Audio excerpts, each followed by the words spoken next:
히브리서 2장 1절부터 4절 말씀 마음을 집중하시고 함께 읽어보십니다. 그러므로 우리는 들은 것에 더욱 유념함으로 우리가 흘러 떠내려가지 않도록 함이 마땅하니라. 천사들을 통하여 하신 말씀이 견고하게 되어 모든 범죄함과 순종하지 아니함이 공정한 보응을 받았거든. 우리가 이같이 큰 구원을 등한히 여기면 어찌 그 보응을 피하리요. 이 구원은 처음에 주로 말씀하신 바요 들은 자들이 우리에게 확증한 바니, 하나님도 표적들과 기사들과 여러 가지 능력과 및 자기의 뜻을 따라 성령이 나누어 주신 것으로서 그들과 함께 증언하셨느니라. 아멘.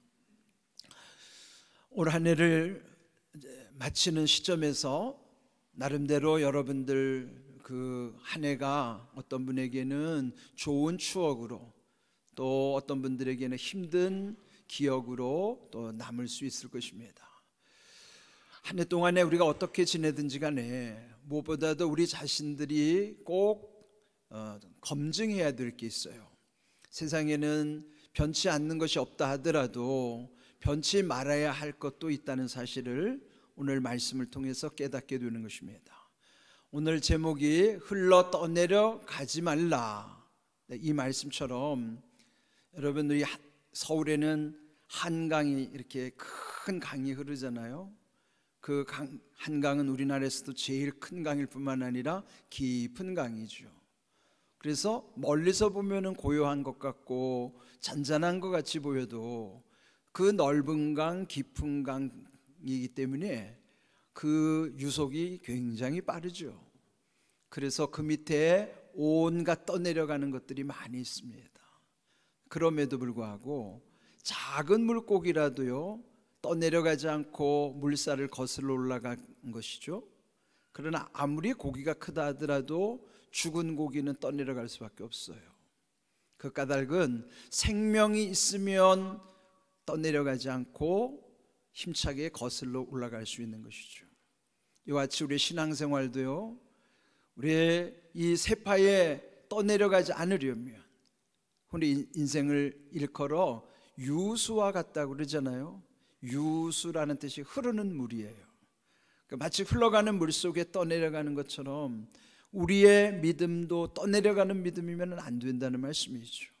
그래서 오늘 해주신 말씀 1절을 보시면은, 그러므로 우리는 들은 것에 더욱 유념함으로 우리가 흘러 떠내려가지 않도록 함이 마땅하니라. 마땅하다는 것은 당연히 그리해야 된다는 것입니다. 그런데 흘러 떠내려가지 않는 것이 당연함에도 불구하고 우리도 있다고 보면 주변에 또는 내 안의 마음의 변화로 인하여 이다금 많이 흔들릴 때가 있고, 나도 몰래 떠내려갈 때도 있고, 떠내려가는 것도 느끼지 못할 때도 있습니다. 오늘 여기서 강조한 것은 우리는 들은 것에 더욱 유념하라 그랬어요. 들은 것은 뭘까요? 말씀입니다. 말씀을 더욱 유념할 때에 우리의 믿음이 떠내려가지 않는 믿음이라는 것을 강조하는 내용인 것이죠. 그렇다면은 우리 주변에 이렇게 우리의 믿음이 떠내려가게 하는 요인들이 있어요.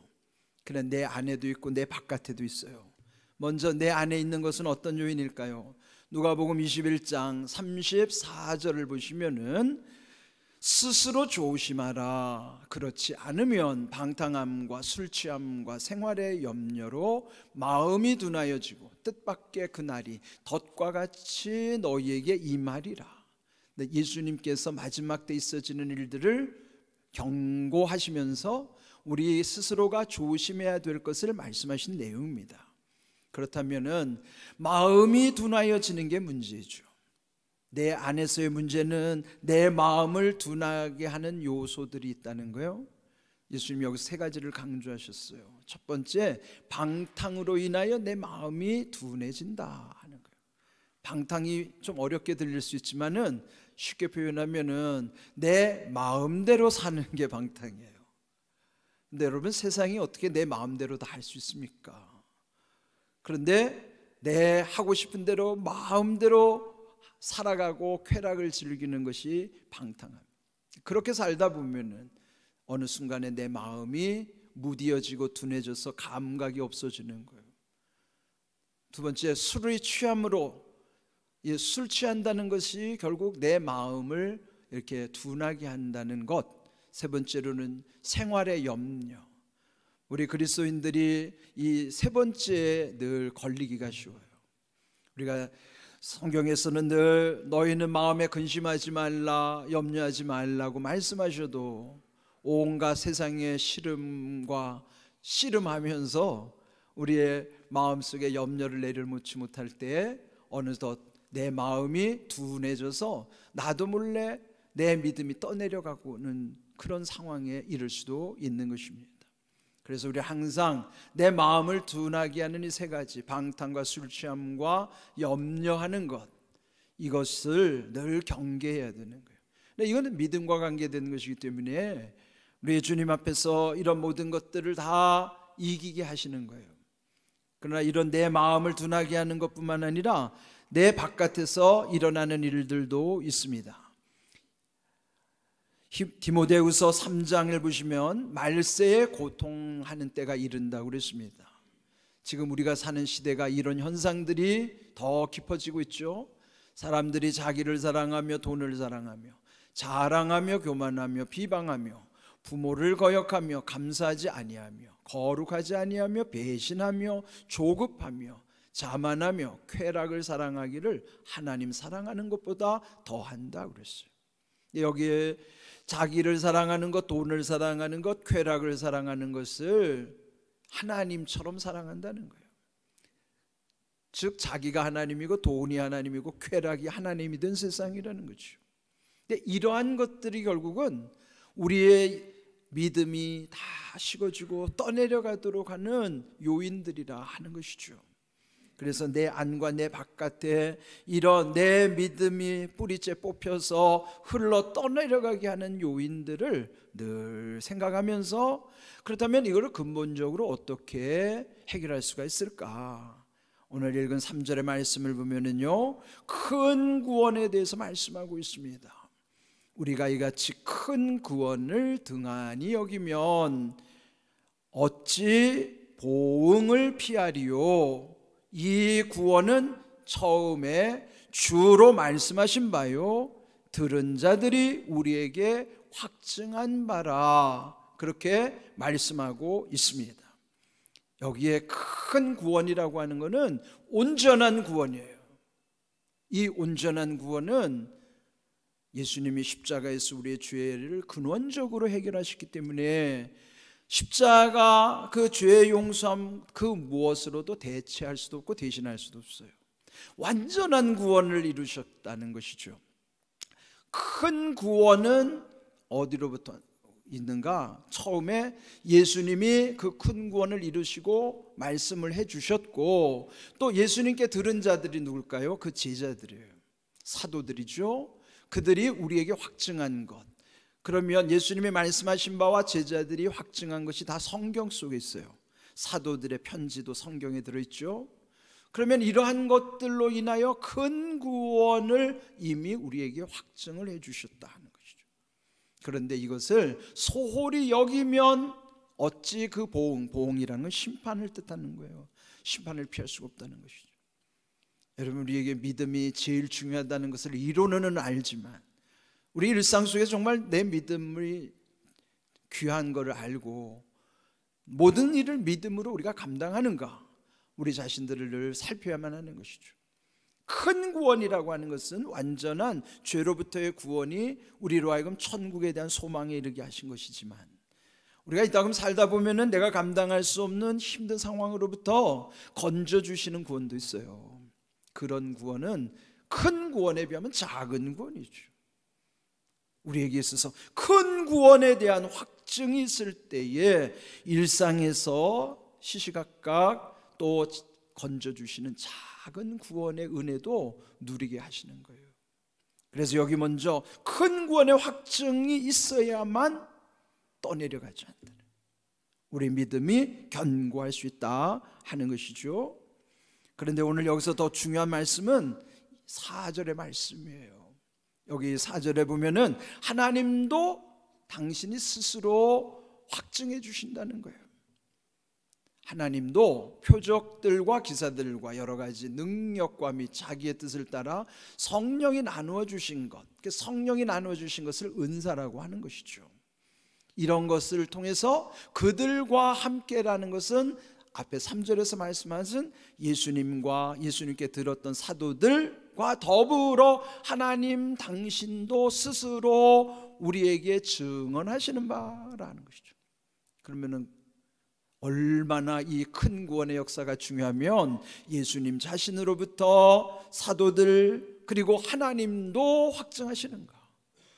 여러분, 이 큰 구원의 은혜가 얼마나 중요한가를 아셔야 돼요. 그 확증하는 믿음. 그런데 여기 보면은요, 표적과 기사와 능력과 은사라는 거, 여러분 좀 익숙하죠? 우리 교회가 늘 기도하는 기도 제목이에요. 새벽마다 우리 교회 늘 기도할 때마다 치유와 회복과 부흥을 경험하며 표적과 기사와 능력과 은사도 더하여 주시옵소서. 그 기도 제목을 여기 히브리서 2장 4절을 근거로 해서 기도하는 거예요. 우리가 기도하는 게 아무렇게나 기도하는 게 아니에요. 정말 하나님의 이 귀한 큰 구원의 역사를, 표적이 뭐예요? 표적은 보여지는 게 표적이죠. 기사랑 기적 사건, 능력, 우리가 감당할 수 없는 하나님의 권능, 그리고 지금도 우리와 함께 하시는 성령께서 주시는 은사들, 그 속에 뭐가 있어요? 큰 구원의 확증이 들어있다는 말이에요. 그래서 우리가 구체적으로 기도할 때마다 하나님도 확증하시는 바 이 네 가지 표적과 기사와 능력과 은사가 교회에 더해지게 하시는구나. 우리가 늘 구하고 기도하는 거예요. 이렇게 큰 구원의 역사를 우리 가운데 왜 이루어 주셨는가? 오늘 이 제목처럼 그래야 흘러 떠내려가지 않는 믿음으로 설 수 있기 때문인 것이죠. 그 사실이 우리에게는 제일 중요하다고 하는 것이죠. 바울은요, 이러한 것들을 고린도후서 13장 5절에 보면요, 우리 스스로가 시험해보고 확증하라는 거예요. 여러분, 시험이라는 거는 여기서 말하는 건 자기 스스로를 테스트해보라는 거예요. 자가 테스트, 자가 진단을 해보라는 거예요. 그러니까 우리 스스로 날마다 자가 진단, 자기 테스트를 해봐야 되는 거예요. 그 말은 뭐냐면 너희는 믿음 안에 있는가? 라고 하는 걸 자가 진단해봐야 된단 말이에요. 그러면서 그 내가 믿음 안에 있다는 사실을 자기가 시험해보고 확증이 뭐예요? 확실한 증거. 그 시험해보면 확실한 증거가 보이잖아요. 우리가 있다면 건강을 체크하기 위해서도 자가 테스트하는 일들이 있잖아요. 뭐 혈압을 재본다든지 뭐 여러분들 나름대로 몸무게를 다라든지, 이게 다 자가 테스트를 통해서 여러분의 건강을 측정하는 것인 것처럼 우리의 영적 건강도도요, 이렇게 자가 진단을 해보라는 거예요. 정말 믿음 안에 있는가? 여러분, 이거 맨날 우리 자가 테스트 해야 돼요. 내가 정말 믿음으로 살아가고 있는가? 그렇지 않으면 우리가 흘러 떠내려가기 때문이에요. 이 세파를 이길 수가 없는 것이죠. 그런데 여기 바울이 더 강력하게 경고하기를, 예수께서 너희 안에 계신 줄을 스스로 알지 못한다면 너희는 버림받은 자니라. 무섭지 않아요? 나도 몰래 떠내려가고 있어요. 그건 뭡니까? 우리가 타고 있는 이 방주는 우리 교회를 비유해서 흔히 구원의 방주라고 그러죠. 구원의 방주를 타면 마음의 평안함과 동시에 그 구원의 방주는 늘 천국으로 향하고 가는 거예요. 그래, 이따금 마귀가 우리에게 속삭입니다. 구원의 방주 말고 또 하나, 배가 하나 또 같이 옆에 붙어 간다고. 지금 그게 뭔지 알아요? 일명 삐딱선이라는 배가 옆에서 같이 가고 있어요. 마귀가 계속 우리로 하여금 삐딱선으로 잡고 갈아타라고 하는, 환승하라고 그러는 거예요. 거기 환승 좀 해봐. 그러니까 이따금 삐딱선을 타면 어떤 모습이 드러날까요? 거기 가면요, 여러분 배 잘못하면 배멀미 심한 것처럼 삐딱선에 멀미가 일어나면요, 이게 그냥 중심을 잃어가지고 그냥 말씀대로 사는 게 아니라, 말씀은 늘 항상 기뻐하라, 쉬지 말고 기도하라, 범사에 감사하라. 그는 구원의 방주에서 그렇게 이루어지는데, 삐딱선으로 환승하고부터는요, 그냥 뭐든지 삐딱하게 보이고 그저 그냥 불만이 생기고 남 탓을 하고 남을 비방하고 그 뭐야 마귀가 좋아하는 일을 하게 된단 말이에요. 그래서 우리 잘 생각해. 내가 구원의 방주에 타고 있는가 아니면은 지금 환승을 해가지고 삐딱선에 옮겨 타고 있는가, 그것 금방 드러나요. 어떻게 드러나요? 내 마음에서 느껴지니까. 내 마음에 평안함과 기쁨과 감사가 있으면 나는 구원의 방주에 있는 거죠. 그런데 그냥 매사가 그냥 불만이고 원망이 생기면요, 난 지금 삐딱선에 있는 거예요. 그러니까 우리가 이런 마귀의 유혹이 끊임없이, 그러면 그 삐딱선은요 우리를 엉뚱한 데로 흘러가게 하는 거예요. 지금 그래서 우리가 잘 생각해야 돼요. 내가 정말 주님의 교회에서 구원의 방주에 타고 있는가? 교회를 다니기는 하는데 이제 삐딱선을 타고 있으면서 마치 구원의 방주에 있는 것처럼 착각하면 안 돼요. 그거 어떻게 알 수 있어요? 날마다 내가 믿음 안에 있는가 자가진단 테스트를 해봐야 아는 거죠. 근데 우리가 그거 안 하면요 착각하면서 살아가는 거예요. 그래서 오늘 이 주신 말씀, 시험하고 확증해봐라, 스스로 그렇게 해보라는 거예요. 그러면서 바울은 데살로니가전서 5장 10절에 말씀하기를, 예수께서 우리를 위하여 죽으신 것은 우리로 하여금 깨어있든지 자든지 주님과 함께 살게 하기 위함이라 그러는 거예요. 우리가 잘 때는 주님이 함께 하시지 않는 거죠? 아니에요. 우리가 잠들어도 주님이 함께 하신다. 그러니까 깨어서 활동할 때뿐만 아니라 잠들어 있을 때도 주님은 항상 우리와 함께 하기를 원하시는 거예요. 그렇게 하시기 위해서 주님이 십자가에 죽으셔서 모든 죄의 문제를 다 해결하신 거예요. 왜 그랬다는 거예요? 항상 함께 하기 위함이란 말이에요.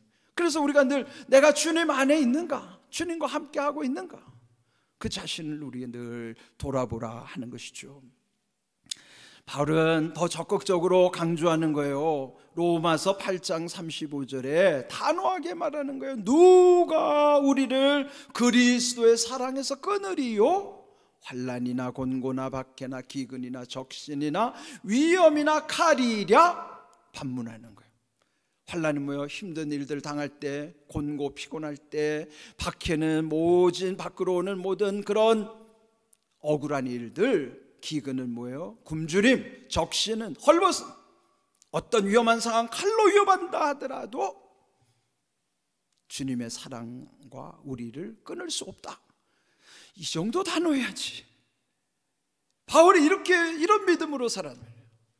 성도는요 그런 그리스도의 사랑 안에 살아가는 거예요. 이게 어려운 게 아니라 우리가 그리스도 안에 있으면 다 이런 사랑을 누리면서 사는 거예요. 우리가 선택하는 것도 아니고 의지적인 것도 아니고 우리는 그리스도 안에 있기만 하면 그리스도의 사랑에서 누구도 끊을 수가 없어요.